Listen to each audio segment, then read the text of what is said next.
So if you have any questions for Bishop Silver, please submit them.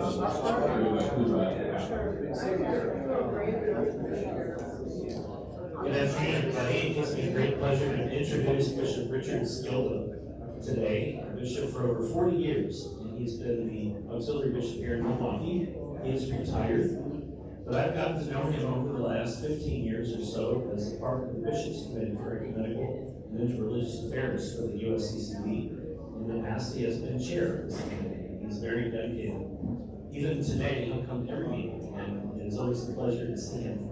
He has a great deal of dedication to the work that we do, a great deal of love. What makes it interesting for us today is that he was actually present at the Second Vatican Council. There's not too many people that we can listen to anymore to try to hear just exactly what that was like. And as you know, this topic is very important for us because if it weren't for Vatican II, we Catholics would not be here at all. So Vatican II is a very, very precious, very important thing to keep alive in our memories. So with a great pleasure, I introduce to you Bishop Richard Silva.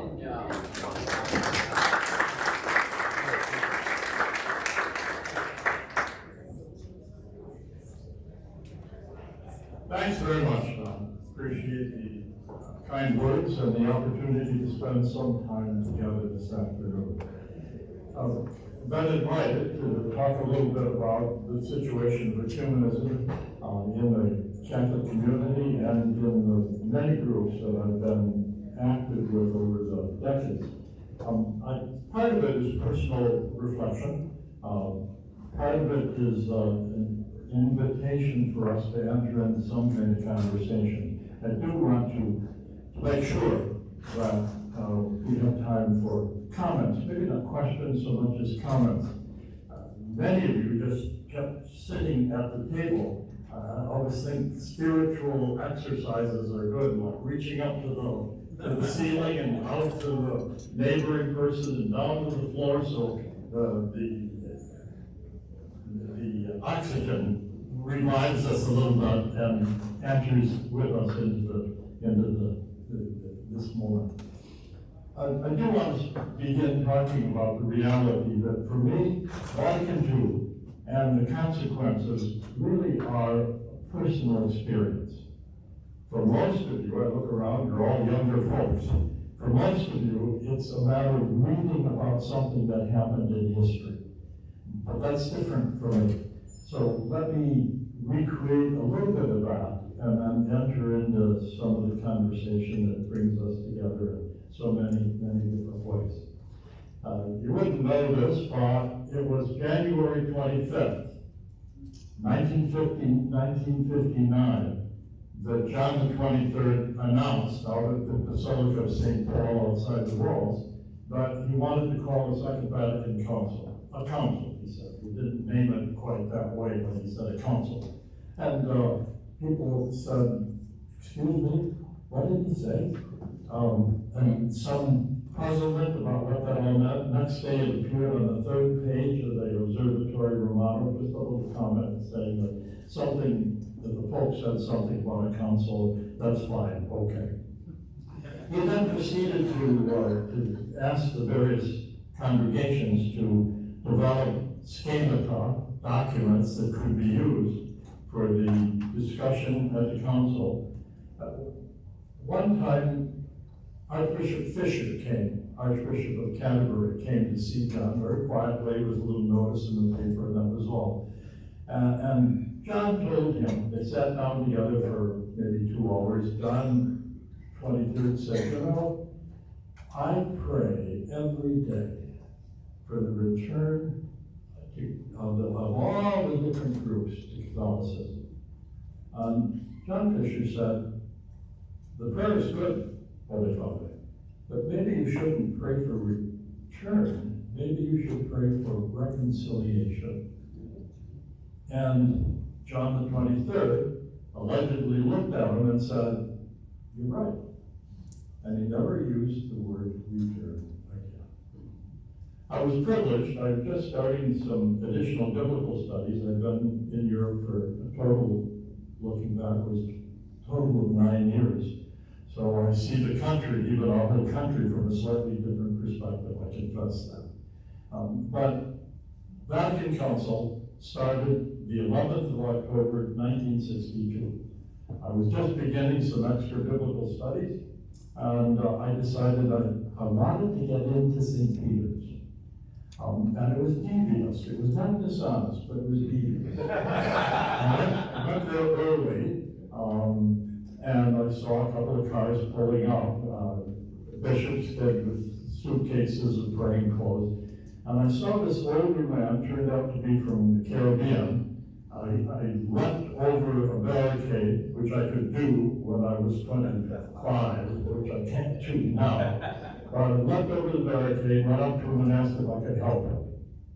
So, for the first day of the Second Vatican Council, I was his secretary. I helped him get vested, and then I went my own way. I remember with absolute vividness the opening mass of the council, because I was situated about 100 feet from Pope John, off to the side, and I could see him throughout the whole Eucharist. I could see his actions, everything he did and said. I remember when he gave his homily and talked about the three purposes in his mind of the council. His feet didn't reach the floor. So when he made a point, the feet went back and forth, and then he made this point, and then they went back and forth again. But he said at that moment, he said, I have three purposes for this council. First of all, he said, I want to help renew the Catholic community. Second purpose, I want to work for reconciliation of renewed communities, Christian communities. And thirdly, I want a new kind of evangelization of united Christian communities speaking to the modern world, what was then the modern world, in a new and fresh way. At the end of the Mass, he asked everyone who was present in St. Peter's, and there were probably about 2,100 Catholic bishops from East and West in St. Peter's that day. He asked everyone to take an oath to be faithful to the teachings of the council, whatever they would be. And I remember that moment very, very clearly, because I took that oath, in a sense, trusting in the mystery of God as it would unfold in history. Now, looking back as we do, it's easy to see what has happened in the meantime. What wonderful things have happened. So that was October 11th, 1962. The opening homily did that and started us off on a round. Back here in this country, I ended up doing any number of things. Went to Jerusalem because I was studying scripture, went to Jerusalem because I thought, I don't want to just work with the scriptures out of a dictionary. So I signed up in Jerusalem for a course for immigrants to Israel, learning to speak Hebrew so that I wouldn't just deal with dictionaries, but that it would somehow be a spoken language. And then out of that, in this country, I ended up being invited to do all kinds of ecumenical interfaith experiences. I was privileged to be the co-chair of the National Lutheran Catholic Dialogue. And for 12 years, starting in 1996, we had some wonderful dialogues. I'll make reference to them. Because we published at the end of the dialogue, the church's koinonia of salvation, its structures and ministries. That came at the end of the 10th dialogue, and then there were some Lutherans and some Catholics in this Lutheran Catholic dialogue. That was ELCA primarily, but Missouri Synod also was present. They participated in the discussions. They said, we really are not authorized to sign it. However, nothing goes into the final document that we don't approve of. And that was also, each of those sessions meet twice a year. Each of those sessions moved forward with papers and then went back and critiqued them, and finally together wrote the concluding document that was in each case submitted to the central office, ELCA here in Chicago. I don't know where where it was exactly at that point, but that's where it is now, and then also Washington, D.C. Two rounds, as I said, Lutherans and Catholics in dialogue. The first one, Churches According of Salvation, we said, let's not talk about the issue of ordination. Let's just talk about the church together and how we are, in our combined conviction, we are an instrument of salvation for the world, and then sort that out. Both Catholics and Lutherans in the dialogue, and we selected the individuals who would be, and I, as a chair, co-chair, said, I want someone who's been in a dialogue before, someone who knows the topic that's been chosen for this particular dialogue. But I want someone who's been in dialogue before, so that we understand how we must grow in the process of dialogue. We must change, each of us, in some special and particular way. And it was the Lutherans who said, you know, we really do have to go back to the issues of the 16th century to see which ones of those continue to be valid and continue to be engaging, and which ones really have been resolved in the course of history and no longer are, pressing issues. They're no longer issues. After the Second Vatican Council, any number of things were put into perspective in a wonderful and very good way. So we had 2 rounds of those dialogues. And it was a privilege to be part of each and every one of them. I became the chair of the National Committee for Lutheran for Ecumenical and Interreligious Affairs. My main job during that course was to somehow oversee the 19 dialogues we had in the country. A dialogue with the Lutherans, a dialogue with the Episcopalians, a dialogue with the Methodists, different groups of rabbis we had dialogues with. And my task, primarily, following what they were doing as best as I could, my task primarily was to choose the people who would be in the dialogue. So starting with the topic that had been approved by both of the churches, then figuring out who could best speak to that particular topic from our circle of theologians, men and women, young and more experienced. I always wanted someone who'd been in a dialogue before, so they knew how these things go. And I always wanted to make sure that we had men and women theologians, and we had someone who'd never been in a dialogue before, so that they learned. I was thinking of the next generation. They learned how these dialogues went. More recently, here locally, I decided that I wanted to start a dialogue with Islam here in the city, because my own conviction, which means it isn't worth anything at all, but my own conviction is that Muslims really are within the context of Christian tradition, and they are that because they see Jesus as a great prophet, and they celebrate his contribution and his being a great prophet. 6 years ago, I sent a letter to the local Islamic community saying I would like to enter into a dialogue. A week later, the letter came back saying, oh, that's wonderful, thank you very much. So I waited a couple of months, sent another letter saying I wrote 2 months ago, I really would like to enter into a dialogue. They said, yeah, thank you very much, it's a wonderful idea, thank you.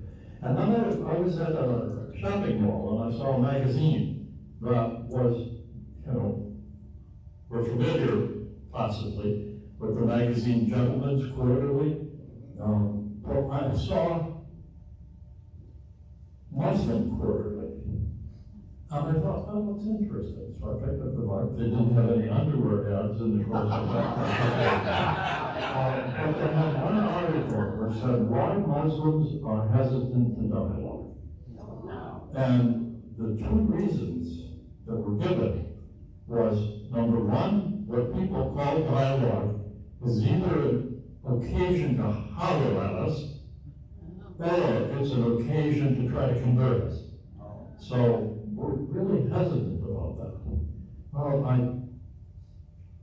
bought the magazine, I clipped out the article, I sent it to the same central office here, and I said, that's not my purpose. I really want greater understanding. Within 2 days, I had a response, we love it. So, once a month, 5 members of the Muslim community, 5 members of the Catholic community, men and women, scholars, got together, and it was just a great experience. Trying to understand each other's convictions, basic realities, their faith, and then how we could possibly work together. All of that, is part of our experience of coming together in the search for unity. Vatican I, that concluded quickly with the invasion of Rome by the new Italian government, did contribute a theological sense of the role of the papacy and fleshed out the conditions and the contribution that the papal ministry, Petrine ministry, contributes to Catholicism. The notion of infallibility came out of that First Vatican Council, and very carefully defined, etc. Over the years, I've come to the conviction that it takes 70 years to implement a council. Any council, at least 70 years.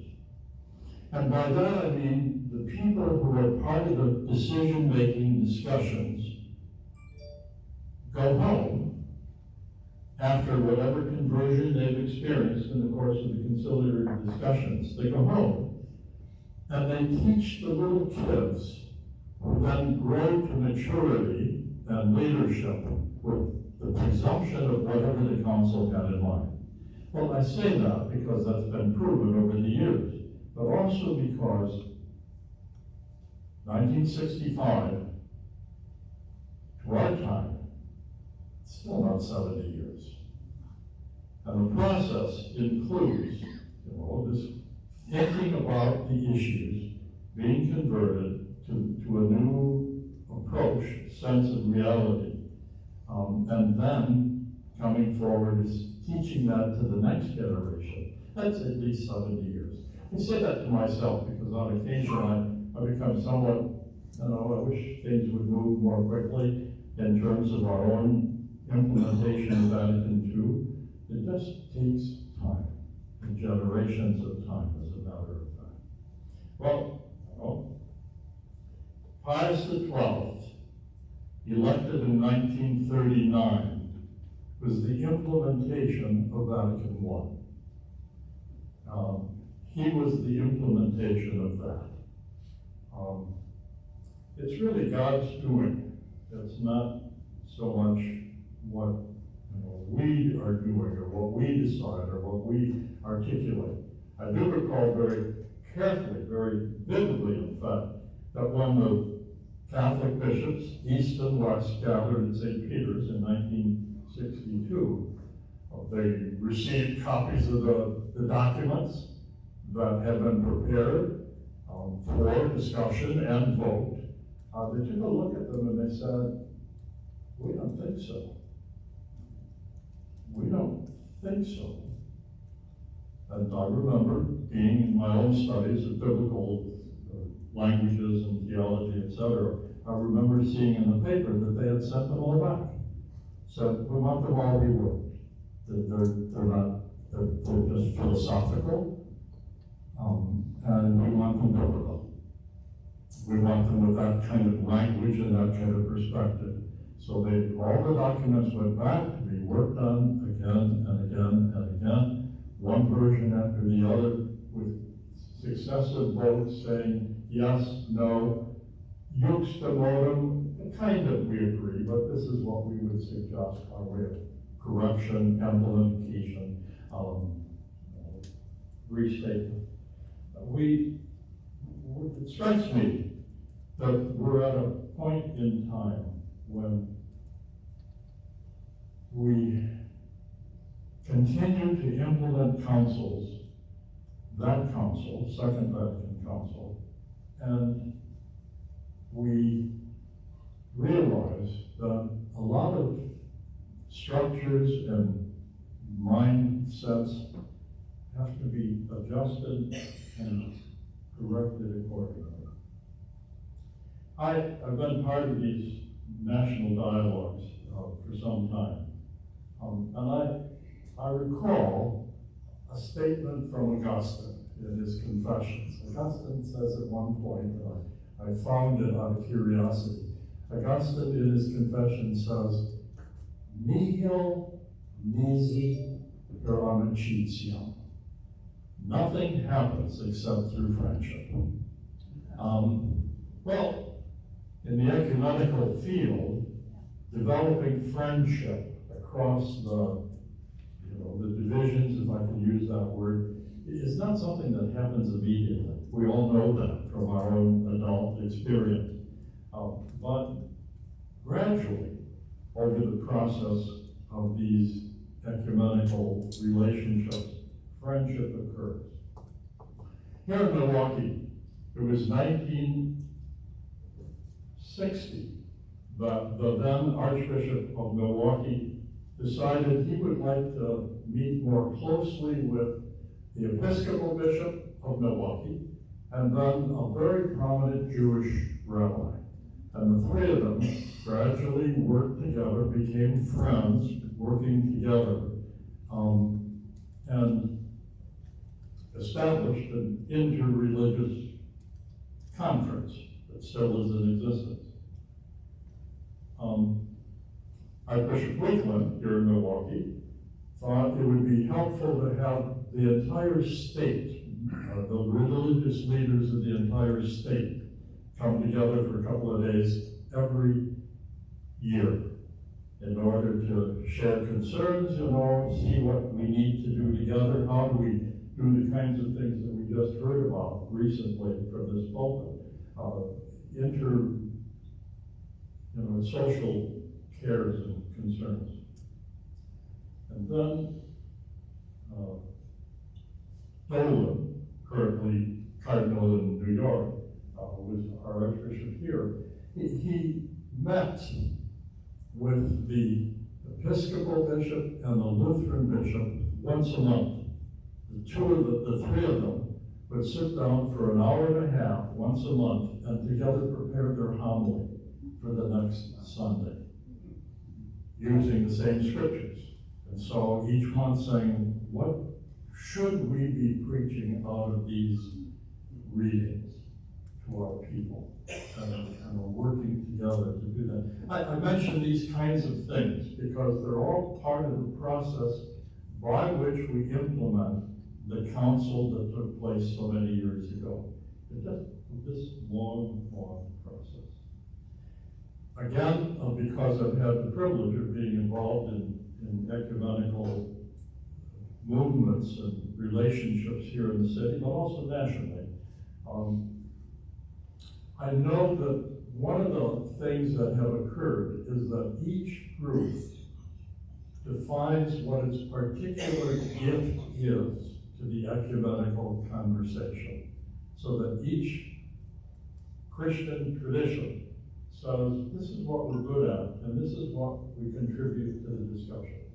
Margaret O'Gara, a humanist, may she rest in peace, was very good at labeling the gifts that each group brings to the conversation, and recognizing that each group has something to contribute, and that each group therefore enriches the conversation, going all the way back to John the 23rd. It's not just conversion, it's reconciliation of gifts, and to recognize the gifts that exist at this moment in history, which are too precious to be allowed to fade away. It's part of the ecumenical movement, I think, today. Part of our job to continue to do this.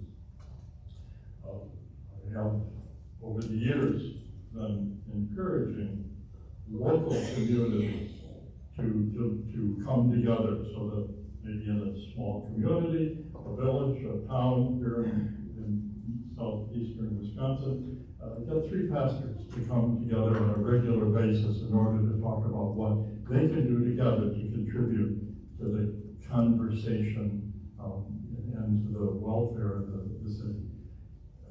We lament a little bit that the same kind of enthusiasm which I experienced, and probably all of us did years ago, is not present. But at the same time, I look at the movements that are in place at this point and see that ecumenical relationships and the restoration of some movement toward unity is not something that just happens at a certain authority level, but that it has to permeate the whole society. It has to permeate all our people, and we have to think differently. So recognizing the different gifts that each brings, the Methodists, the Episcopalians, the Lutherans, Catholics, we each have our own gift, and we each bring it to the table. This continues to be the process. I think it's the next step after receiving the documents that we try to implement them in a very local level. Back to the issue. I encourage our fellows here to enter into a dialogue, pastoral dialogue, with the neighboring pastor, at least 3 small groups and small communities that existed, not just in the city, but in other portions of the 10 counties that we call home here. That groups of pastors come together and say, what should we be doing to serve the community in which we live? Are there 2 or 3 things that we can and should be doing together to make a point of changing the communities and the people, ourselves included? We have here monthly breakfasts of the religious leaders. 8 o'clock, there's one place or another that says, I'm going to host it this night, and the Episcopal bishop comes and the Lutheran bishop comes, and a variety of other denominational heads come to talk about our common concerns. And some of it is social, some of it, sometimes one of the local leaders is just having a very hard time and having to make some tough decisions that are not welcome, but somebody has to do it. And so we find ourselves understanding each other and supporting each other in ways that are really very, very good. Well, those are the things that I wanted to bring to this discussion. My own experience, the way in which it has changed, not just changed each of us, but also changed in what's talked about and how it's approached. And I really do encourage you, wherever you happen to be involved in the local level, because that's the next step in implementing, not just the council, but in implementing the invitation that's in the New Testament to be one in a new and different way. Well, Those are the things that I prepared, and I certainly would welcome comments or questions that come out of your own experience. We've got someone who's going to be available with a microphone.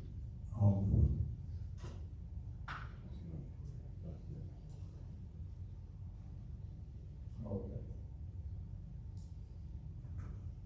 Do we have any questions from who? Or comments?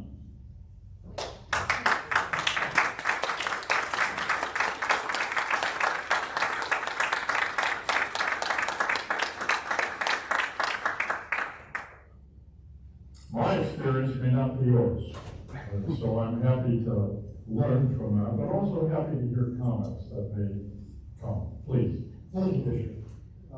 My name is Gary Brower. I'm an Episcopal priest, one of the separated brethren. Not very separated. In the Episcopal Church in Colorado. And I have a couple of comments and then a question. Okay. And the question is really for almost everybody, but the comments. When I went to seminary, my liturgics professor was the Reverend Dr. Massey Shepherd. Yes. And Shep, for those of my group, was one of the Protestant observers at Vatican II. And he came back to the Episcopal Church and was one of the primary architects of the 1979 program. Wow. And I remember when I was in seminary at that time, and when it was published, he refused to sign it because a lot of people wanted him to sign the program because they thought that he helped author. So anyway, I bring that out just because there's that tie for that. The question that I have, and this is really location specific because as I said, I'm in Colorado, and the Archbishop of Denver, Aquila, who succeeded Archbishop Chaput, earlier today I went to the website to see if there was any interfaith ecumenical officer from that archdiocese. I didn't expect to find one, and I was not disappointed in the sense that I was right, I didn't find one. And it's a very conservative archdiocese. Yes, it is. And I'm wondering what you or any of the Catholics in the room would say to somebody like me who would like, or anybody else who's had to deal with this kind of situation. How do you engage with diocesan clergy? I can engage with the religious, but how do you engage with diocesan clergy in these kinds of conversations when there's really no support from the top? No voice to talk to, or that's one of the challenges of the current economic situation. I mean, here I am, having devoted a great deal of my own life and energy and interest to the issues of ecumenical and interreligious affairs. And here in Milwaukee, we do not have someone in that capacity. They have a part-time position as a result of economic constraints. They have a part-time position, but who with responsibilities for a family is able to be sustained by a part-time position. So we're in the same situation, much to my chagrin and regret. That's where we are at this point. Well, I wonder personally whether or not it's not an economic thing, but a theological thing that says we're not going to play in that sandbox. I think you're right. It's also, it's more than merely economic. It is economic, but so many, I'll just talk about my own colleagues, so many of them, ecumenism is not a high priority. I mean, and that's, for me, with my whole lifetime involved in this, both interreligious and also ecumenical relationships and friendships, and really genuine, deep friendships. It's just not a high priority. And I also think that there's a process in ecumenical relations and in theological dialogue. So there's the thesis that's posed, and then people say, well, you know, there's something else that needs to be considered, and so it's kind of an antithesis, and then a synthesis that comes after that conversation and that dialogue and that those differences are aired. Sometimes it's chronological. In other words, younger people, as I look around and I see the younger clergy in my own area here, are just have a different set of priorities, and some of them are really wonderful people, but they have a different set of priorities. Just as I had, confession, I had a different set of priorities for my pastor when I was first assigned to a parish in the suburbs here. I mean, I saw things differently, and it wasn't always smooth. And then all of a sudden I find myself on the other side of that same kind of dialogue with the younger clergy. That's our experience. I don't know how it is in the Episcopalian community, but we certainly find younger clergy more traditional, more conservative, even in dress, than we would, than I would. And that's not an answer, it's an acknowledgement that you pose a very good question that has multiple responses and considerations and reflections. And my end result is we're not through yet. We're just not through yet in the implementation of Vatican II. We're only in the process. Well, Bishop, thank you for your presentation. I'm Bob Flannery, Catholic Ecumenical Interreligious Officer for the Diocese of Belleville, Illinois. Just in response to that, maybe send a letter when you get home and just say you happen to be at this conference and you were surprised and disappointed perhaps that there was no ecumenical interreligious officer here.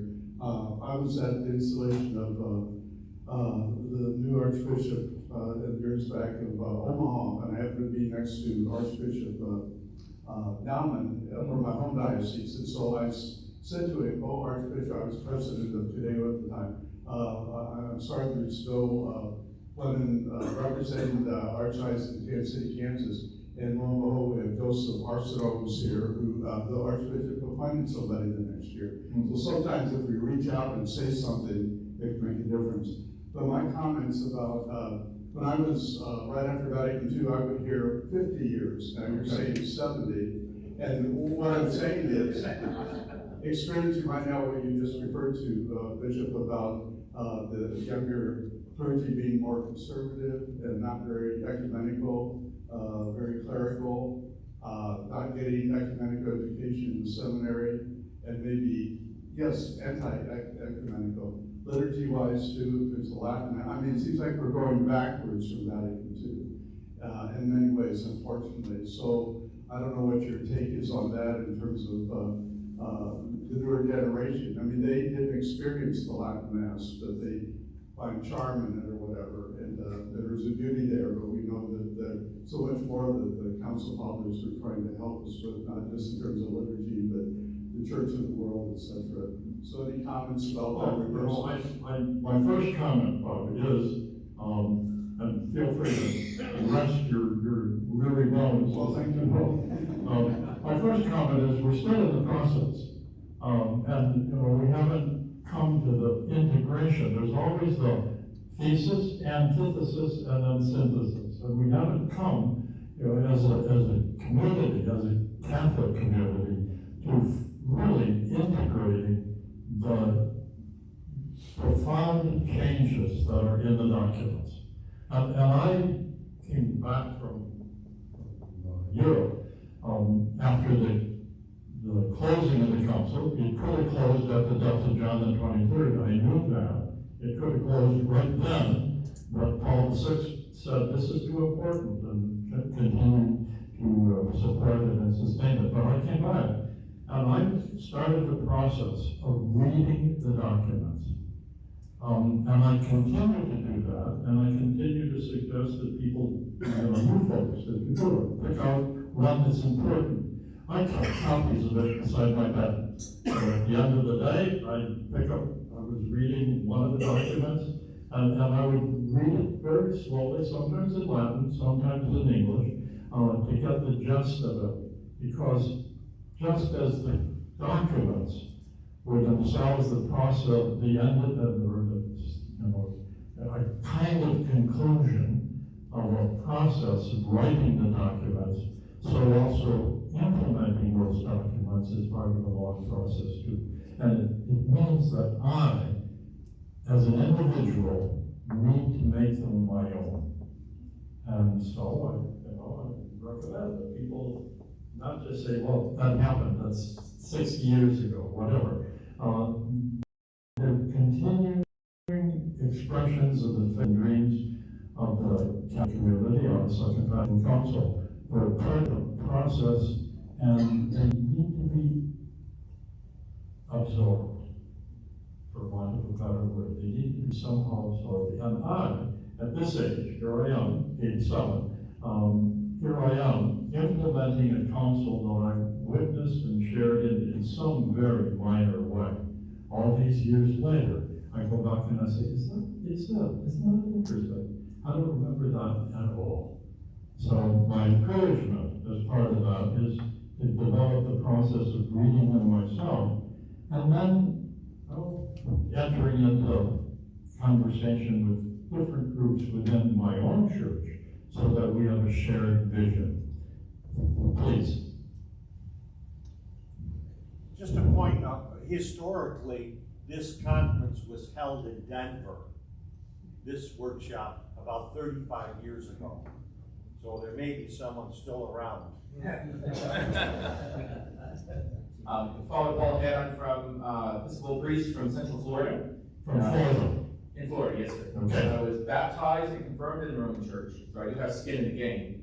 My question to you is, I don't know if you, can you speak to, has there been any inroads, you mentioned that we're separated brothers, but more, just a little bit. Has there been any inroads in the dialogue between the Anglican and the Catholic Church as to common ground or anything like that? Well, all those, I can't really speak to them. I mean, but I don't want to dismiss the question. What I want to say is that each of the dialogues, each of the formal dialogues have selected a topic and studied the topic and gave a report. So what one needs to do is look at the history of Anglican, Episcopalian, Catholic dialogues, see what they have chosen to talk about, and see what they haven't chosen to talk about. Not only because they considered it too difficult, or because they said it's not mature. The issue is not mature or lack of capacity. I mean, that's a quick answer, but it also includes an admission that I should go back again and look at some of those topics. Or maybe I should. To you, I promise I will look at them again. Thank you. And I promise I'll do the same. Okay. And somebody else? Well, significant that the Pope included the Archbishop of Canterbury and others in Africa, the opening of the Holy Door, the Jubilee, and all of that. So that's very significant of other kinds of things. And I think Pope Francis brings his own sense of South and also Jesuit discernment of spirits, which is a very wonderful gift of spirituality. Over back here, sorry. I'm sorry. Bishop Erickson from the Lutheran Church here in Milwaukee. This is a question in your various, in your various dialogue experiences, have you ever been tempted to agree with your dialogue partner more than with your own faith tradition? In the process of every dialogue, yes. Yes. Certainly. Because the way in which a partner would articulate a position, a conviction, you'd say, well, that's what I believe too. So the answer, the very short answer is yes. And that's part of the process by which people come to consensus. So, easy question, easy answer. And thanks for posing that. Because every, ecumenical conversation includes, I don't want to say giving, I want to say learning something of the perspective of the partner in dialogue. Everybody's changed if it's a real dialogue. Thank you. Thanks for closing that. Thank you very much. So I'm living here in Pennsylvania, and I have a story about someone else who was at the council, Bishop Donald Chapman, who died last year. Oh, a good friend of mine. Yes, and we were quite close. We had a very good relationship. I was the dean of the cathedral, the Episcopal Cathedral, and we were quite close. And he appeared at our cathedral so often that it wasn't unusual. I mean, people didn't think it was unusual for Bishop Chapman to be at the Episcopal Cathedral. However, when he was a young priest and they knew he was so bright and they sent him to Europe to study, I think, did he study with Bronner? It was either Bronner or Von Balthasar, one of those two. We were together at the Biblical. Anyway, he was assigned to be a secretary or an aide to one of the bishops at the council. And he said the bishop slept through the entire council. And so young Father Troutman would go up and find him when it was time to vote and wake him up and say, vote yes on this one. so he felt that he had a vote at the council himself. But what I have observed is, I have not personally encountered the stories about the traditionalist priests who make things difficult. What I have observed since the time of Bishop Troutman is that the Roman Catholic clergy and bishops are so absorbed with sex abuse, closing emerging parishes. This is why the bishops I see are being chosen, because they have skills in that area. And so yes, ecumenism is not a priority right now for many folks there. But I would report from being in Rome at 2019 before COVID hit that it's very positive there, ecumenical relationships. And I found myself getting tickets to the papal audience through the Anglican Center in Rome and ended up on the platform about as close to the Pope as you and I are. And I've had many Roman Catholic priests who said to me, I could never get a ticket to get on the platform with the audience. So there's a very warm embrace in Rome. I think that would make a difference over time. And as a pervasive sentiment across the country as well, I think. I just know from locally the way in which we have become, the judicatory heads, fun friends, because you're at a table with people who understand the pressures or the issues or the complexity of it, understand, and that's a great, great, great gift. It's a reality. Thank you. Thank you for your remarks, Bishop. Russell Meyer, Lutheran pastor, through the Florida Council of Churches. I really appreciated you lifting up Augustine, his remarks about friendship, my organizing work. I say if love isn't in the room, nothing good can happen. When I look at Vatican II, I see a larger issue that I think is a promise of a world humanity could have if it sought it. And that is Vatican II still remains the longest sustained conversation from every corner of the world ever had in human history, embracing all of this world religions, even though it was done in the name of the Catholic Church. It brought everybody together in every corner of the world. And we have had no other human event, sustained conversation of all of humanity in the room at the same time, asking the most important questions about life and death and life together on earth. And I'm just wondering how we can use Vatican II as a model for where humanity needs to go, not just where the church needs to go, but where humanity needs to go in terms of getting everybody in the room and having the serious conversations we need to have for the sake of being able to dwell on earth over the long haul. But Fantastic question. And how does one deal with that reality? I think, as I suggested earlier, that it is a process, and the very fact that it's gone on for so long continues to remind us that it is a process, a long-term process, in which everybody who enters the conversation is changed. I also think, as I suggested earlier, that the next step is to make it local, to make it in some fashion, not just theologians sitting around the table, wonderful as they may be, and as important as their contribution, it has to be made local.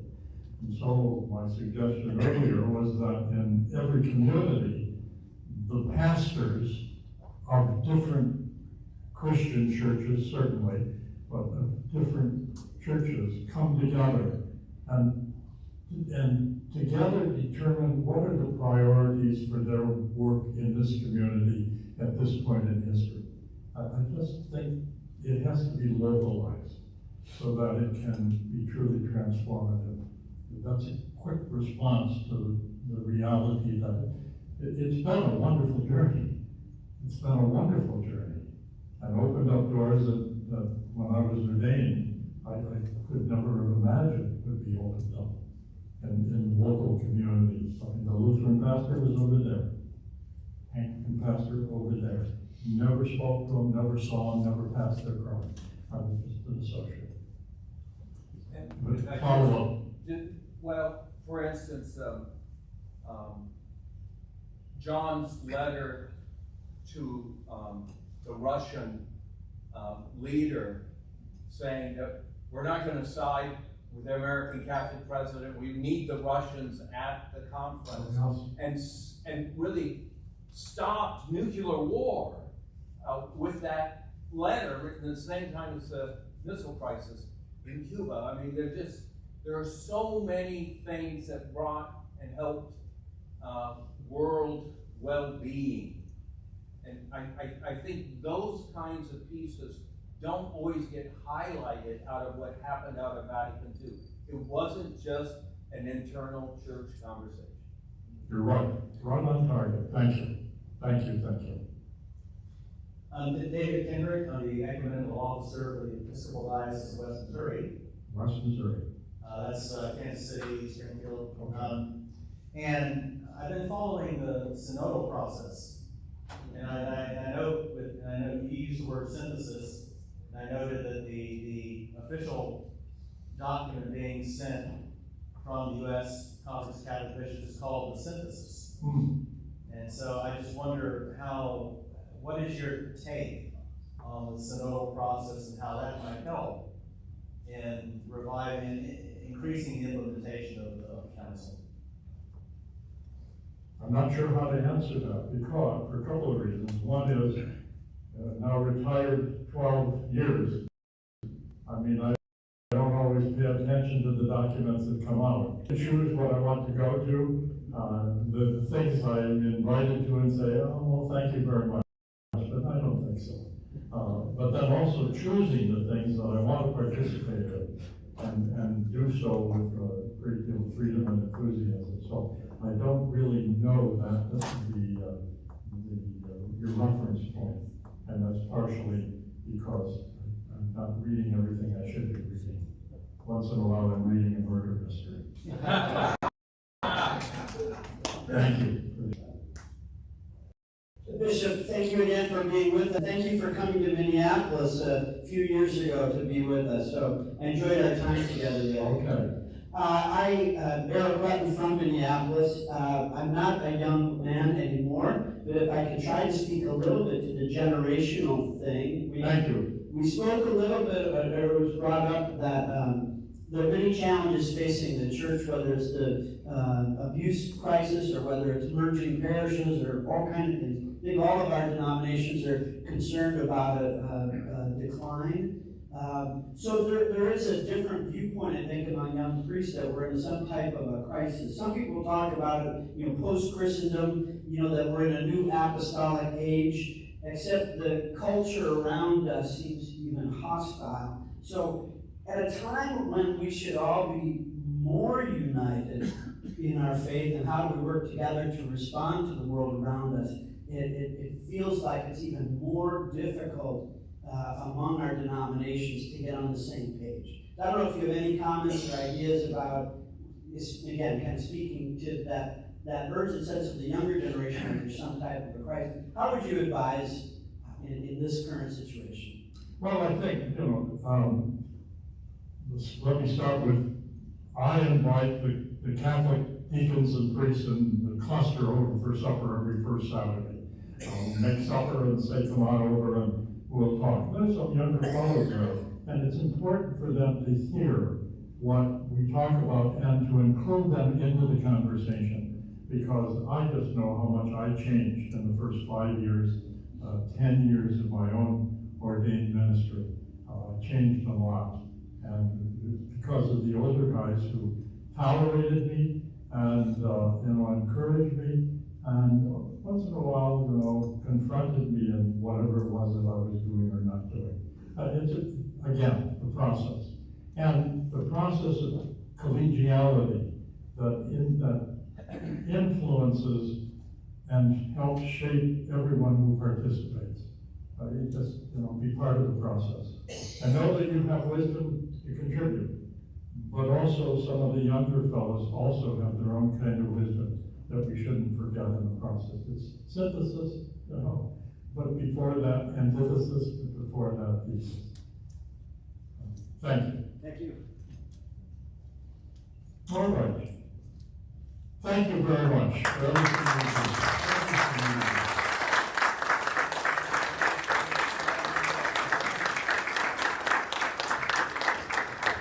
Thank you to all of our online participants today. Hope it's worked out well for you. We'll be back tomorrow at 1 p.m. Central Daylight Savings, or Central Daylight Time. Have a good night.